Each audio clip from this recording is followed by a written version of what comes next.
This content is brought to you in part by Real Marketing, the only marketing firm recommended exclusively by the Institute. Real Marketing utilizes over 25 years of expertise, and their products are built and customized for you to dominate any neighborhood, anywhere. Go to realmarketingforyou.com. That's real marketing, the number 4, you.com. Also, look for past A State of Mind episodes with CEO David Collins as our guest.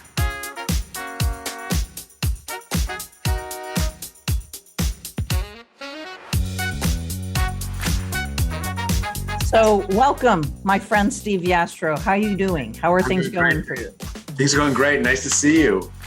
Really great to see you.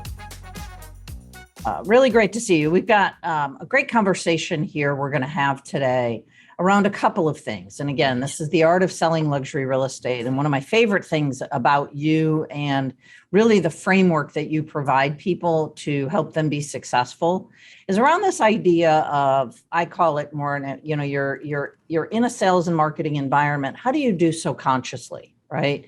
And so I think the single most important thing about your book and the course that you offer Institute members is this framework of the 6 habits. So why don't you kind of open us up with those 6 habits and get us thinking about them? Sure, Dan. Thanks for saying that. As you mentioned, Ditch the Pitch is about improvising conversations, because if you decide what you're going to say ahead of time and script it, you're probably going to say the wrong thing to the person. And so we got to be in the moment and improvise based on who this person is and what they want. And so what I did to write Ditch the Pitch is I studied improv. I mean, I'm a jazz musician, so I've been improvising my whole life, but I live here in Chicago, the world capital of stage improv, and I talked to lots of improv actors and actually took classes and realized that they've got some habits, some tools they use to improvise scenes that we can use when we're selling. And can you explain when you say improv, exactly what is improvisational anything, right? Like, what is that? It's a great question because it's a real natural part of human life. We're really improvisational creatures. We're improvising all day long. You pick up the phone, you go out with friends on a Saturday night. You don't decide what you're going to say ahead of time, do you? You play with a kid, you make dinner and you are missing an ingredient. We improvise all the time. But then we think when we go selling, we got to do a PowerPoint and decide everything we're going to say ahead of time. And it feels really unnatural to the person we're speaking with and to ourselves. So the whole idea is to take this natural human talent of just like being in the moment and being fluid and bring it into our interactions with our customers. And so what I learned from these improv actors that I studied was that even though they're improvising, they have habits. Now, a habit is something you do regularly without thinking about it. And people might think that, a habit and improv, those don't go together, but they really go together well, because if you have really good, let's say, conversational habits, like you listen before you talk, you refer back to what the other person said later in a conversation, or, let's just say you make sure the subject matter about the conversation is interesting to the other person. If those become habits for you, then you're in a position to improvise the right conversation for this person at this time. And so what we did with Ditch the Pitch was create 6 Ditch the Pitch habits, which give people the tools, the freedom, and the confidence to just create the right conversation for whoever they're talking with at that moment. That's cool. And the thing that I always think about as we do this for real estate professionals is as you're learning the business, scripts are important, okay? Because folks when you're new to the business, you want to understand, what am I supposed to say here? And in the world of sales and marketing, scripts are still important in the beginning, right? Well, sure, to get you going. What I like to have people do is think about shortening those scripts down to just like little nuggets of words and phrases you can use. I mean, it reminds me so much when I was years ago in my consulting business, I was consulting to Cold Stone Creamery. You know them, right? And It's complicated to like make all the ice cream, put things in. They have 17-year-old kids. And what the CEO and I were talking about once was how if we get them to just learn the mechanics of making the ice cream, then they can look up and have a conversation with a customer. Same thing you're saying. If you get the nuts and bolts down when you're new, then you can be freed up to just focus on building relationships and creating conversations. Great. Excellent visual, because that's really what we're trying to do, right? We're trying to engage with people, but understand that this is a sales and marketing business. Yeah. It is. And, it's funny you mentioned it. It's a sales and marketing business. And let's think about sales and marketing in general. One thing we all have to admit, those of us who spent my whole career in sales and marketing, most sales and marketing messages are ignored by people. Most of what we send out there, people ignore us. So what Ditch the Pitch is about is saying, okay, how do we get people to actually not only pay attention to us, but want to keep talking to us and want to share their needs and interests with us and want to hear from us? Because most sales and marketing doesn't work. So let's think of a different way, right? And that's so one of the things you gave us early on when we met with you was, what is that number, right? How many times do people have to hear your message? Well, it's interesting because you'll read that averages might be, I read, different articles, 6 times, 8 times, whatever. And the point is those are averages, which means it varies, which is a very important point with Ditch the Pitch, is that every relationship you have and every buyer or seller is a unique human being, right? Some people are going to identify with you right away and say, can you be the person that sells my house? Other people, you might have to nurture a relationship over years. So the point is to recognize that every time you have a conversation with somebody, you're building your relationship to the point where they want to commit to you. The relationships that lead to commitment in the real estate business are built one conversation at a time. Some of those conversations might be deep conversations about what somebody's dream house is or why they want to move or whatever they vision for how they're going to sell their house. Another one might just be a lighthearted conversation where you're getting to know each other. We build our relationships one conversation at a time, and those conversations must be improvised or it's not going to build a relationship, because you got to improvise to make it the right conversation for this person. And that's where that's the foundation, right, of which this book and really your whole framework as a keynote and as I would just more call you like an executive consultant. Is that right? Yeah, I'm right, because I'm trying to help people figure out how to get customers to care about them more, right? Right. And so the 6 habits, can you run through them, and then let's think about what we want to talk a little bit further about, but I want people to understand what these 6 are. Sure. Well, the first 2 habits are about figuring out what's going on. When you enter a conversation with somebody, you got to understand, where's this person coming from? What do they care about? Who are they? So our first habit is called think input before output. And let's face it, most salespeople are about output before input, meaning they speak and then they get feedback from customers. I want to encourage everybody to turn that around 180 degrees. You want to listen and observe before you say anything. Everything you say is based on what you're hearing, right?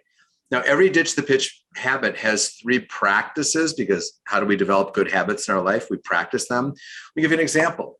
One of the practices that you want to use to develop this habit 1, think input before output, is called say less to notice more. You think about it, everybody. Don't we sometimes talk too much when we're trying to persuade a customer, a buyer or a seller? Imagine if you were going to practice just dialing down how much you talk. You will learn so much more about that person. They will enjoy speaking with you more, because everybody likes to hear themselves talk. And by practicing saying less, you develop the habit of thinking input before output. So that's our first habit, think input before output. And the second habit that goes with think input before output and helping you figure out what's going on is called size up the scene. Think about it. If you're going to meet with a couple who are trying to choose somebody to help them sell their home, and let's say you're meeting with them at 5 p.m. at their kitchen table, look at their house. They've not been sitting around all day like blank slates waiting for you to show up. They just had a busy day with kids and work, and you are walking in the middle of their life story, the middle of their day, the middle of their year, the middle of their life. And so what you've got to do is size up the scene.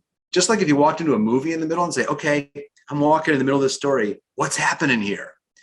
And we often forget that. We've got our agenda and our pitch. We walk in and it's disorienting to the people that we talk to, because they're already in the middle of their day, aren't they? That's excellent. And it really moves us from this idea of being unconscious, not in a bad way. We're moving about our day too. Right. And into this conscious place of recognizing that you have to meet people where they are. So how about 3 and 4? Sure. So if habit 1 and 2 helps us figure out how to be really curious, use curiosity as superpower and learn about them, then we have to start creating a really flowing conversation, because conversations are the lifeblood of your business. We said earlier, conversations are what build relationships, relationships build commitment, and commitment from people is what builds your business success when they commit to you to help them sell their home, or they want you to help them buy a home, or whatever it might be, or they commit to referring you, whatever it might be. Commitment is built by relationships, which are built by conversation. So one of the key things is, how do we create conversations that engage people, where that busy person, as busy as they are, when they're talking to you, they are only thinking about you and no other distractions. So we want to create what I call conversational momentum, where the conversation just has such a flow that the person you're speaking with is enjoying talking to you, wanting to share their needs and interests, wanting to hear from you, and they don't want to leave. They want to keep talking to you, and they're not thinking about the soccer practice they got to go coach tonight, or dinner they're going to make, or what's going on at work. They're only thinking about you. So how do we create that conversational momentum? Habit 3 is called create a series of yeses. You think about it, any great conversation is a series of affirmations, acknowledgments, like, yeah, I see what you're saying, and wow, I hear what you're saying, and yeah, I want to keep talking to you. It's this affirmation, some of it tacit, some of it spoken, that basically makes that person feel like you're in agreement and you're moving forward. And even if they ask you a question that you have to say no to, like, do you think my house can sell for $1.5 million? And you know it can't. You don't have to say, well, no, it can't. You can say, well, let's talk about what's the right price, and let's talk about why you think you can get that much. In other words, you want to use yeses that are green lights and avoid no's that are like red lights that stop conversations. There's always something you can say yes to that's authentic, of course, honest and sincere, without putting a roadblock in the conversation. So habit 3 is about creating these flowing yeses, create a series of yeses. Steve, one of the things that is very real in today's world of scale and leverage is the face-to-face conversations aren't always going to happen, or the Zoom conversation. Sometimes this is in writing, right? How do you compose something so that you be thinking in your mind, never say no? It's a great point, because we know so many of our interactions with our customers, in fact, oftentimes a greater number of the conversations, a higher proportion, are not in person or phone, they're in writing, they're digital, right? Okay, let's think about that. As we said earlier, our relationships are built one conversation at a time. And I invite everybody to think of their most loyal customers here. There were a series of conversations that built those relationships that created that loyalty. And so look at those digital conversations as instances within this flow of other interactions. In fact, think of the in-person conversations maybe like bricks in the wall of your relationship, and the digital conversations are the mortar that hold those together. Don't rely on the digital conversations. You can have the in-person conversation, but ensure the digital conversation is the glue, the mortar that keeps those more substantive in-person or Zoom or phone conversations connected. When we are in a digital conversation, we can still practice the ditch the pitch habits. For example, creating a series of yeses. When you write somebody a follow-up email after a meeting, make sure you are referring back to things that they said so you can show agreement. I heard you said that you were really looking for this in the home you're looking for. I heard you said this was really important to you about the kind of time frame you have for selling your home. And you refer back to things they said. It creates that affirmation, acknowledgement, and yes. Great. So how about 4? How does 4 tie back? Yeah. So habit 4 is also about creating this conversational momentum.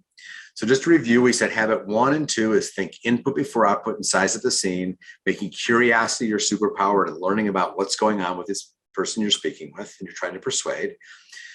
Habits 3 and 4 about conversational momentum. 3 was create a series of yeses. Now habit 4 is called explore and heighten. This is a magical one because people love it when you discover through conversation what they care about, and then you focus the conversation on the things they care about. So explore and heighten, habit 4 is all about you're exploring as you're doing the other habits, thinking input before output, sizing up the scene, creating a series of yeses. You will discover things this other person cares about. And as you discover those things, talk about them. Focus the conversation on those things, because when you do that, the person is going to be very engaged in the conversation because everybody likes to have a conversation about what they care about.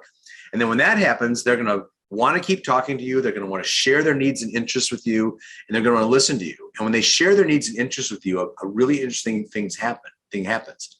You start to discover their higher level reasons for making a decision. I mean, let's think of it this way. Let's say you're competing with two other real estate professionals to be the selling agent for someone's home. And the other two people come in to meet that couple at 5 p.m. at the kitchen table and see their house. And they spend all this time talking about their own credentials. Here's the homes I've sold. Here's my marketing materials. This is how I do marketing. Important stuff, but your competitors take up all the time on that. You go in there and instead you spend a little time talking about your credentials, but most of the time you're ditching the pitch, exploring and heightening. You will discover the higher level decision influencers for those sellers that your competitors will never discover because they're too busy talking about themselves. When you explore and heighten, you find the real why that's going to influence somebody's decision.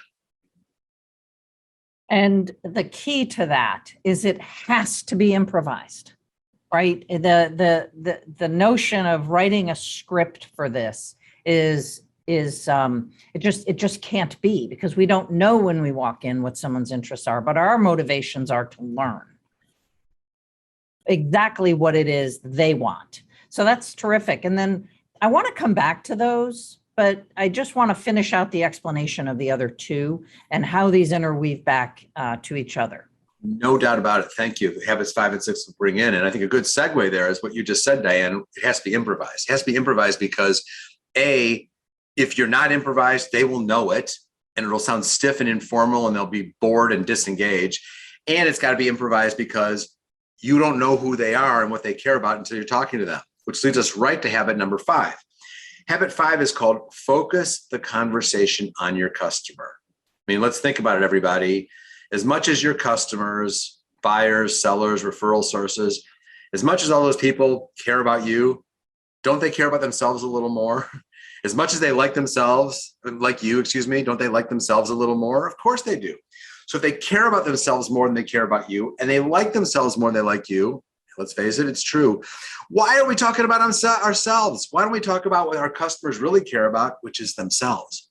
Habit 5 is focus the conversation on your customer. What it means is that we tell people to practice making 95% of the conversation about the customer. 95% of the conversation about them, which means you've only got 5% to talk about you. So how do you do that? Let's take an example. Let's use a buyer example. Let's say you're helping somebody buy a home. And as opposed to spending all the time talking about the homes and the school districts and your credentials, what if 95% of the conversation is about what are they looking for and where they live? What are they looking for in the process of buying a home? As you make the conversation about them, you weave in little bits about how you can help them. So when they mention something that's important to them, you're able to take one little thread of your story and weave it in. You don't have to talk about yourself a lot for them to go, wow, she really gets me, or he really gets me.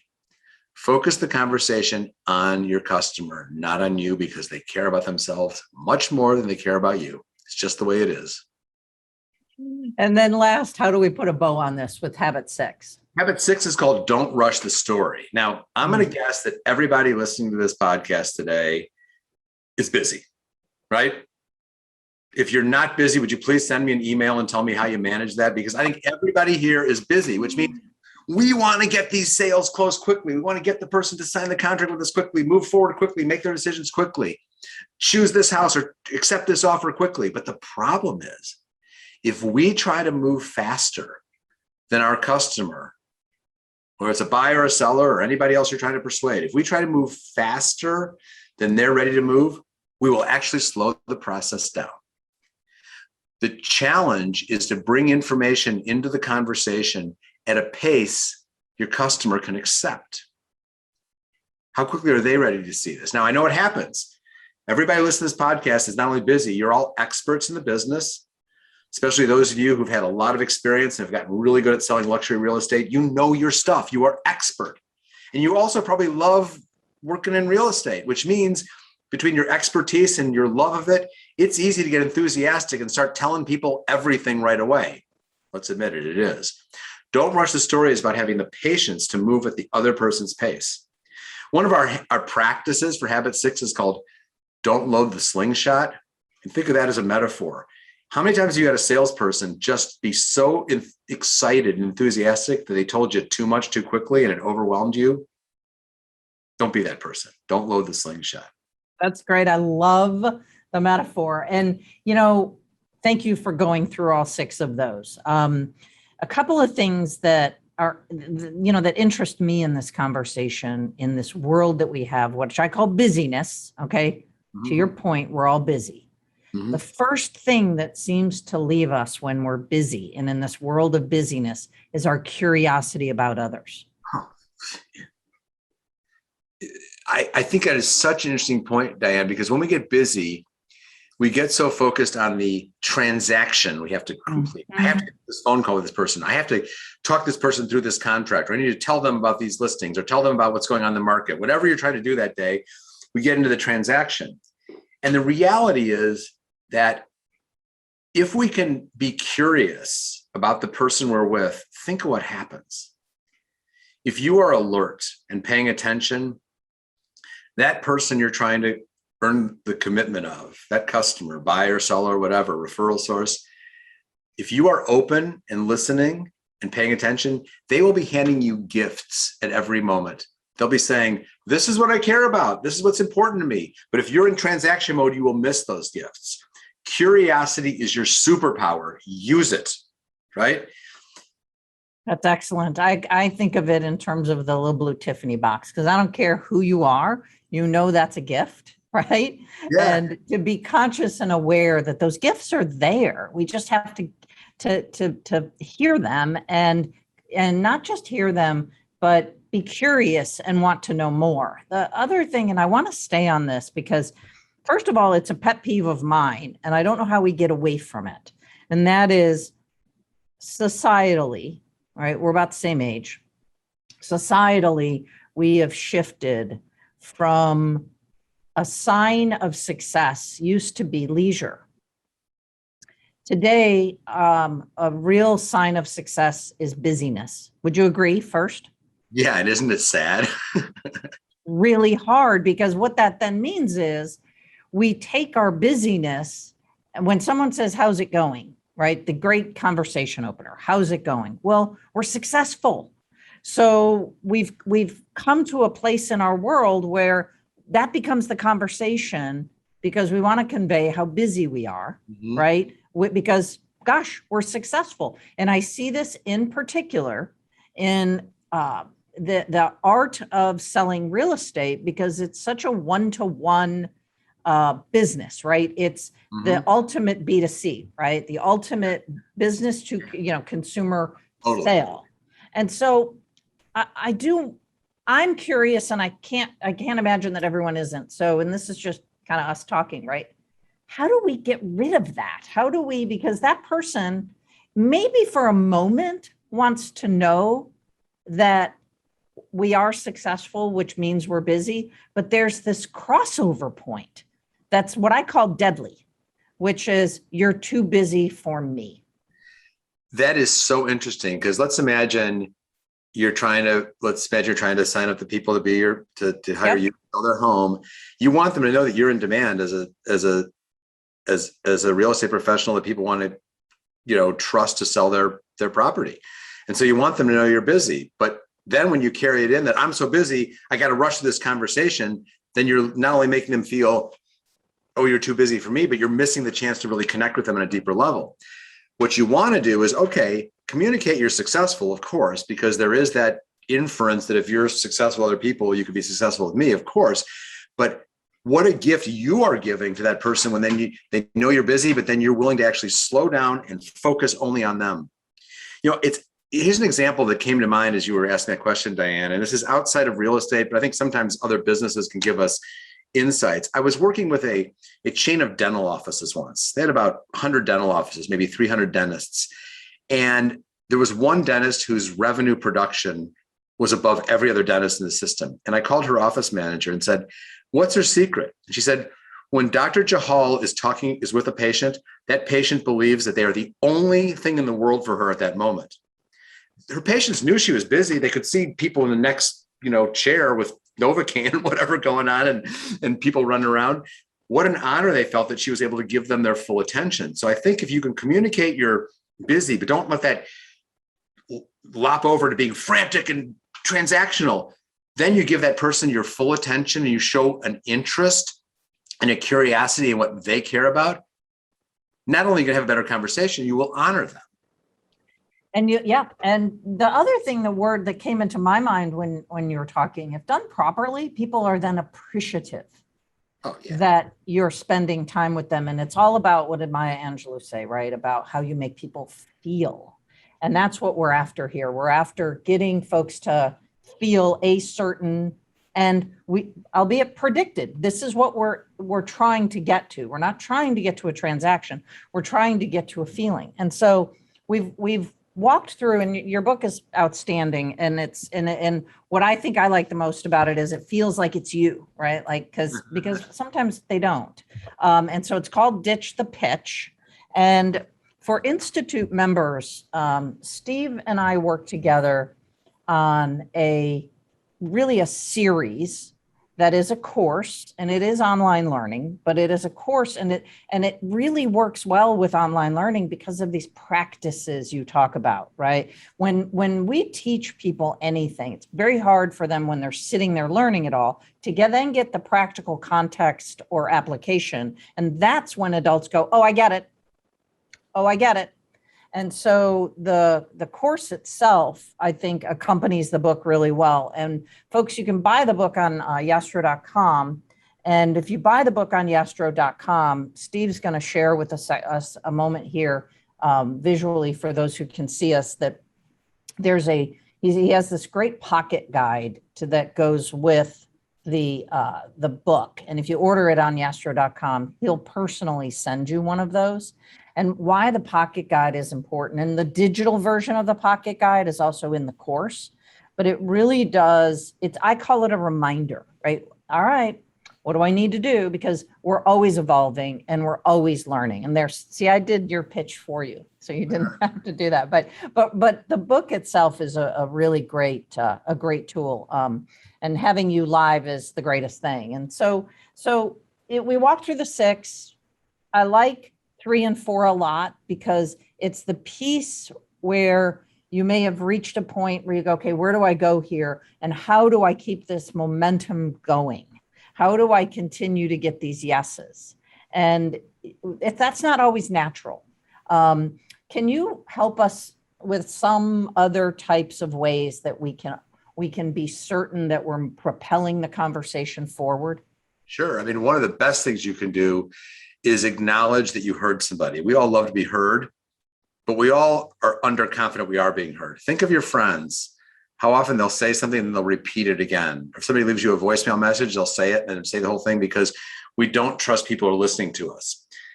So one of the best things you can do to create that yes is to affirm and acknowledge. There's a story in Ditch the Pitch in the book about this study that was done by psychologists in the Netherlands. What they did was they had servers in a restaurant. They had them take half their tables, and as they got the dinner order, just write down the dinner order. The other half of their tables, they had them write down the dinner order and repeat back to people. Okay, so you're having the steak medium rare with asparagus, and you're going to have the salmon with the spinach. Just by repeating back the orders, their tips went up by 68%. And to me, there's so much in that. It's like just by saying to somebody, I heard you. Oh, acknowledging what they said, people love it. So that's one way to create that series of yeses. The other thing is this idea of exploring and heightening, finding out what somebody cares about and then digging into that and say, oh, tell me more about that. That's the best yes you can give somebody is, yes, not only did I hear what you said, but I want to know about it. People love that. And what will happen then, as you explore and heighten, not only will you learn more about that person, you will help them discover things they hadn't thought about. Imagine if you're working with a buyer and you start talking about, they talk about their dream for what the environment they want for their family. And all of a sudden you're exploring and heightening and they go, wow, I hadn't thought about that. Thank you. When one of your customers says in a conversation with you, wow, I hadn't thought about that, you've done something wonderful. That's so excellent. Those are some of the tips to get those series of yeses moving forward. Well, I'm certain that the folks who are listening to the podcast, they've all done this, right? At some point in time or another. And I think what's illuminating for people by reading the book and listening to you is, how do I repeat that? Right? Because in the world of maturity, right? Business maturity, professional maturity, it's how do you take the ad hoc and make it repeatable? Right? Because what we know in the world of repeatable is, you talked about this a little bit, that relationships lead to referrals. And in the business of this one-to-one, and every single successful agent will tell you that the referrals is the base of their business. Sure. Yeah. So, and you get that through a relationship. Yeah, and so how do you make it repeatable is a great point you mentioned, because I mentioned earlier that people might think the idea of habits and improvisation don't go together, but I think they go together great, because we have good habits. They create the platform and then improvise the details of each situation. The same thing you might think about is, wait a minute, Steve, you're talking about improv. How do you make improv repeatable? Well, every human being you interact with in your real estate business is a unique human being, and every conversation is a unique, one-of-a-kind conversation. However, if what is repeatable are the tools and the framework that you bring into it, the ditch the pitch habits, that's what's repeatable, and they enable you to have the right conversation. Think about this. A basketball team practices their drills and they get down all their plays and moves, but they don't know what the defense is going to do till they're on the court. But because they've practiced their drills and have good habits, they can then react to the specifics of the situation they encounter. So what's repeatable is your ability to use these ditch the pitch habits. And if you're so fluid with them, you'll be able to adjust to the specific nuances of this conversation. Great. And a great kind of way to wrap this up, the importance of practice and not just practicing a script. So look, my friend, thank you. This was excellent. And for all the folks out there, Institute members, like I said, this is something that's built just for Institute members. So, but the book you can go purchase at yastrow.com, Ditch the Pitch. Great title. Thank you. I really appreciate it. Wish you well, you and your family. Take care. Thank you, Diane. It's always good to talk to you. Bye-bye. Bye.